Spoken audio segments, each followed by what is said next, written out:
খানাকুলের বলপাই এলাকা থেকে এক নাবালকের ঝুলন্ত দেহ উদ্ধার করে আরামবাগ মেডিকেল কলেজ ও হাসপাতালে ময়নাতদন্তে পাঠালো খানাকুল থানার পুলিশ। জানা গেছে মৃতের নাম সুদীপ ভৌমিক, আনুমানিক 17 বছর বয়স। তার বাড়ি স্থানীয় খানাকুলের বলপাই এলাকায় বলে জানা গেছে।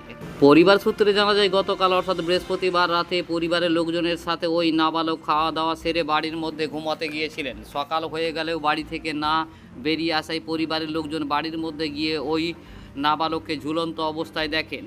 ঘটনার পর তাকে তড়িঘড়ি উদ্ধার করে চিকিৎসার জন্য খানাকুল গ্রামীণ হাসপাতালে নিয়ে গেলে চিকিৎসকেরা তাকে মৃত বলে ঘোষণা করে।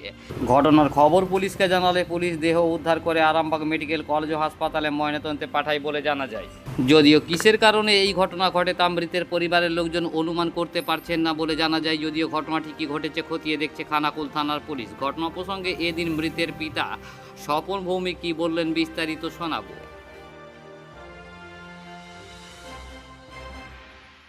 কিছু বলতেই পারবো না, জানি না। আমরা খাওয়া দাওয়া সবাই একসঙ্গে শুয়েছি, শুয়ার পর যে এরকম হয়েছে আমরা কেউ জানি না। সকালবেলা দেখলাম এরকম কেস, বাকি কিছু বলতে পারবো না। শুধু ফোনটাই যাও, তোমরা যদি প্রমাণ পায় ফোনেতে কিছু আদেশ নাহলে কিছু বলতে পারবো না।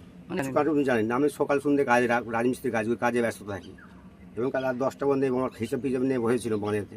তারপরে খাওয়া দাওয়া করে শুয়েছে, দেখলাম বসে গেম খেলতে দেখেছি, দিয়ে আমি তা খেয়ে শুয়ে বললাম। বাকি যে ওরকম পড়বে বলে কেউ আমরা কিছু জানিই না কিছু। হ্যাঁ, ঝুলছে তো ওর মা দেখেছে, আমিও দেখিনি। ওর মা বলতে আমাকে তখন কাজে বেরিয়ে চলে গেছে। আমি ওর মা যা কান্নাকাটি ফেলে দিয়েছে, আমি ছুটে এসেছি আবার সঙ্গে সঙ্গে এসে দেখলাম যে এই কেস। না ওরা পড়াশোনা ছেড়ে দিয়েছিল, মানে কাজের লাইন দেশাতেই কাপড়ের লাইনে কাজ করতো। সুদীপ ভৌমিক, অত রকম পূর্ণ হয় না, দোলস্ব স্বপন ভৌমিক আমার ছেলে।